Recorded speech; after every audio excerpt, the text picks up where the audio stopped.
Marvel Crisis Protocol is by no means a perfect game, but it is a game I love nonetheless. There is, however, one really big problem that I can see being an even bigger issue as the game moves forward, particularly for newer players. So let's talk about that.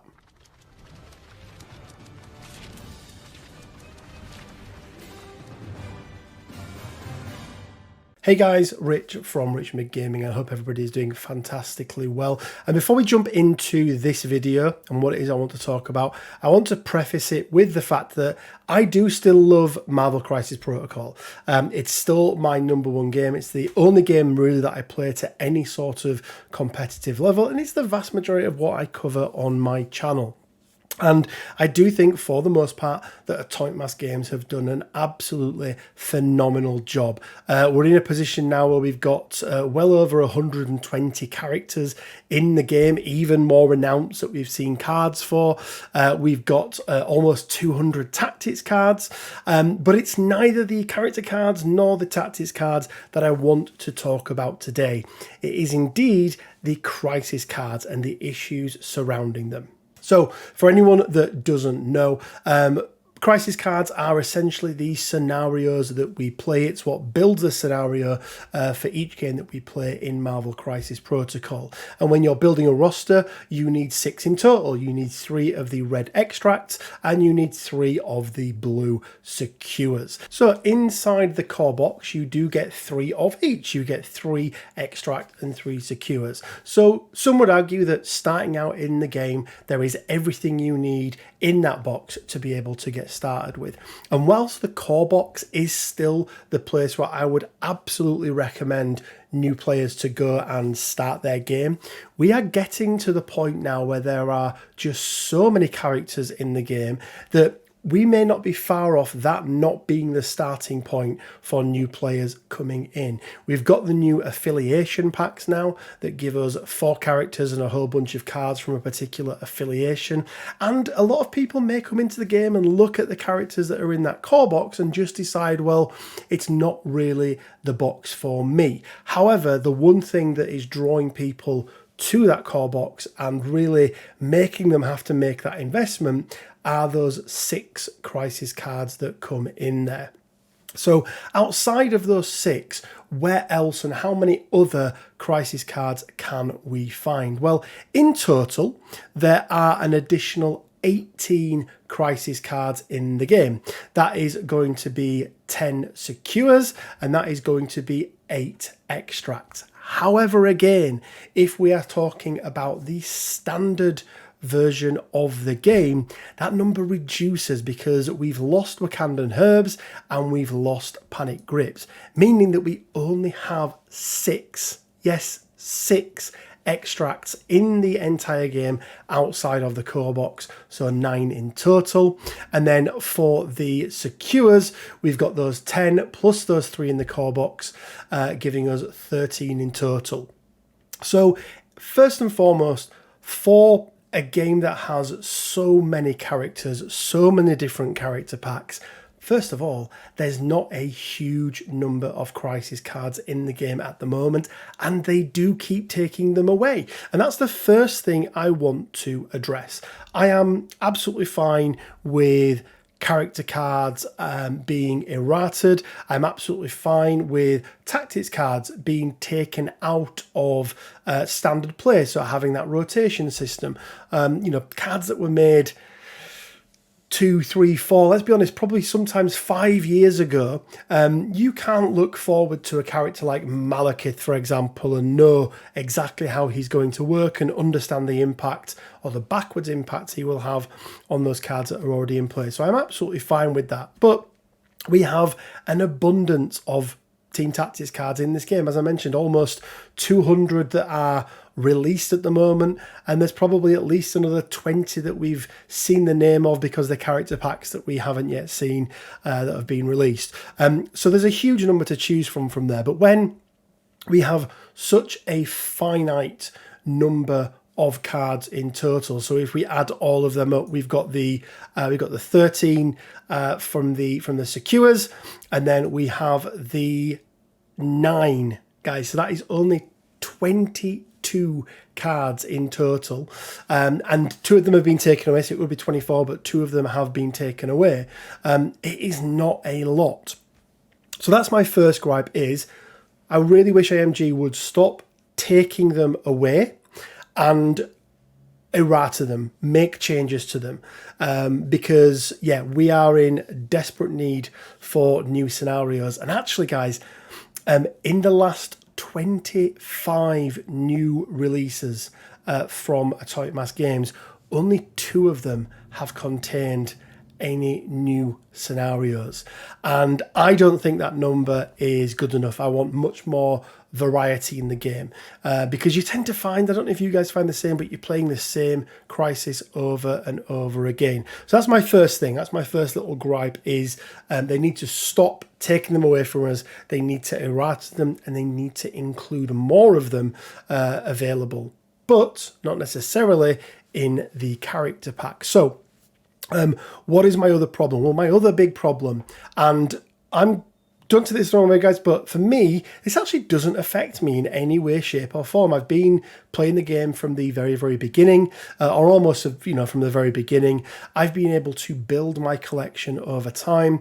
I own every single character pack, plus every single terrain pack and everything else that Atomic Mass Games have ever released for Marvel Crisis Protocol. But if you were a new player coming into the game and you wanted to play a particular affiliation, yes, you've got your 6 from the core box, but those 6 crisis cards are not necessarily the 6 crisis cards that are the best cards for a particular setup or a particular affiliation. And this is where my big problem comes in right now. So if we take a look at those cards outside of the core box, so I mentioned the 16 cards that we've got, not including Wakandan Herbs and Panic Grips, because they, at least for the moment, have disappeared. So those 16 cards, guides, are coming in behind a paywall of $630. And I think this is where Atomic Mass Games really, really need to take a look at how they are selling crisis cards. Really the lifeblood of this game. They are all sat behind a paywall. And I wanted to just pick out a couple of my personal favorites that I tend to play. So the first one is Cosmic Invasion. That for me is a crisis card that I absolutely love playing. I love playing whether it be Ghost Rider or whether it now be Malekith, a character on a big base. Cosmic Invasion works really, really well for him, but I just enjoy it, so it's one that I'd like to play. I no longer have Thanos in my roster. And a lot of people don't have Thanos in their roster, but that's going to be a $65 amount or paywall even, just to get hold of that card if you don't want to play the Thanos. Another one that I really like to play is Alien Ship.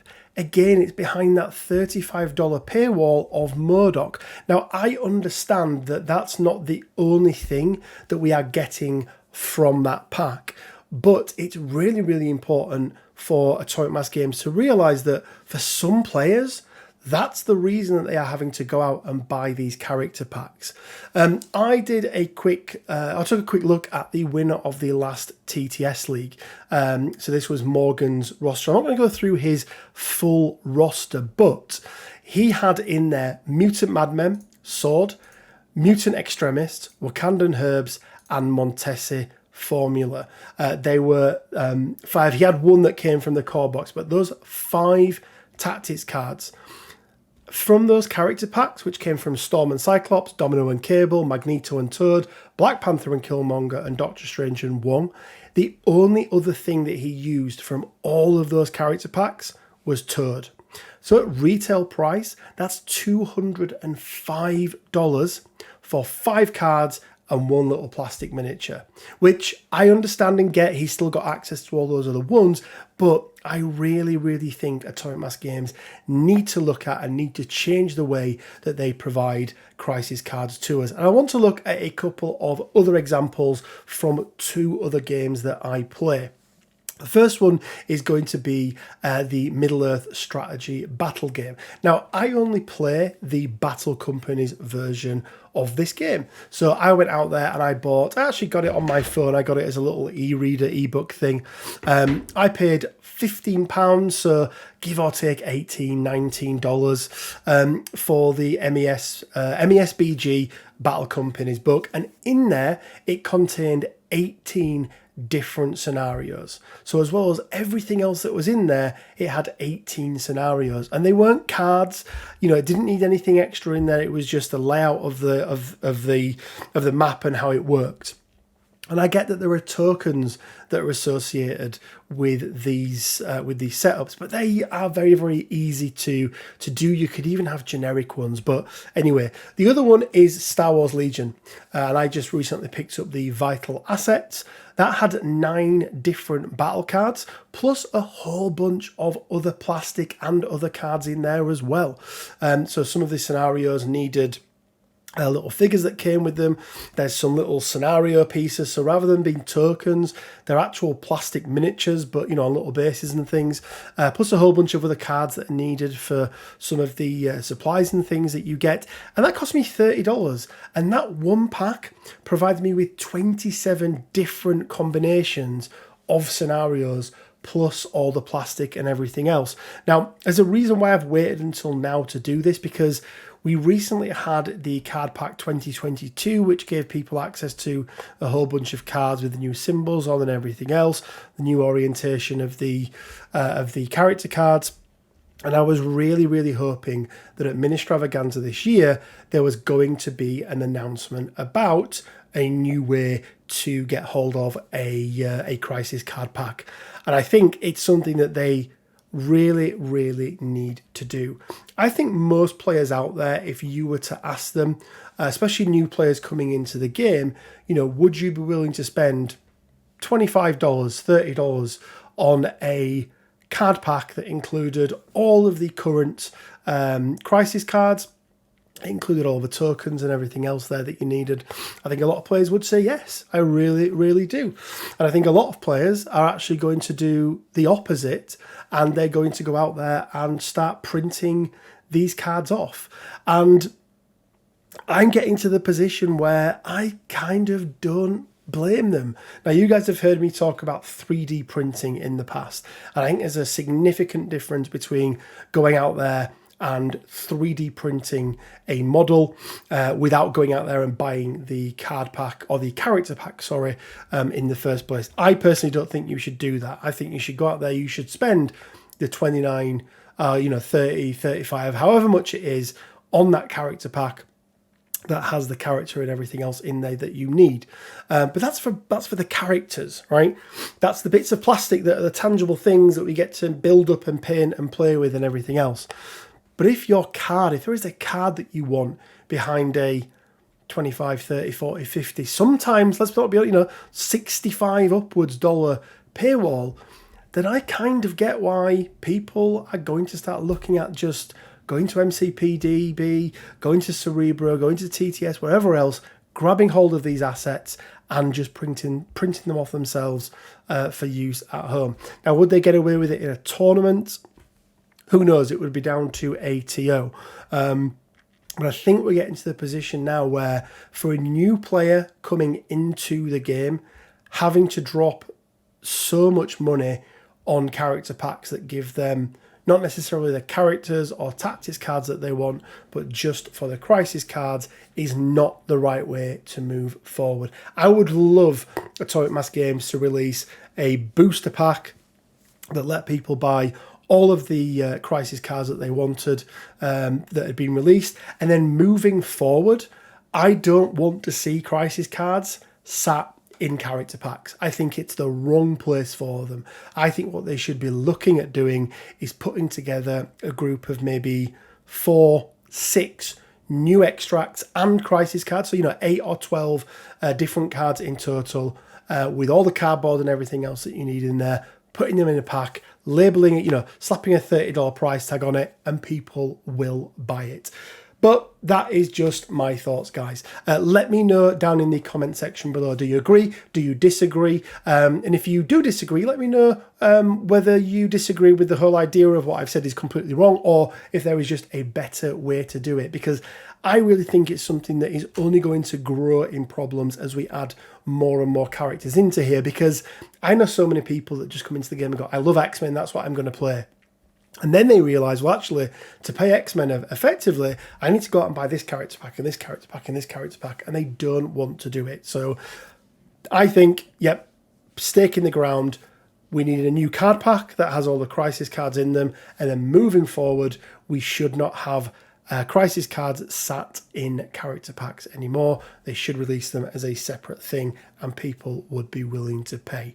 Guys, thank you very much. If you've liked the video, please leave a like. If you want to support the channel even further, we do have our Patreon up and running. This hopefully didn't come across as being too ranty.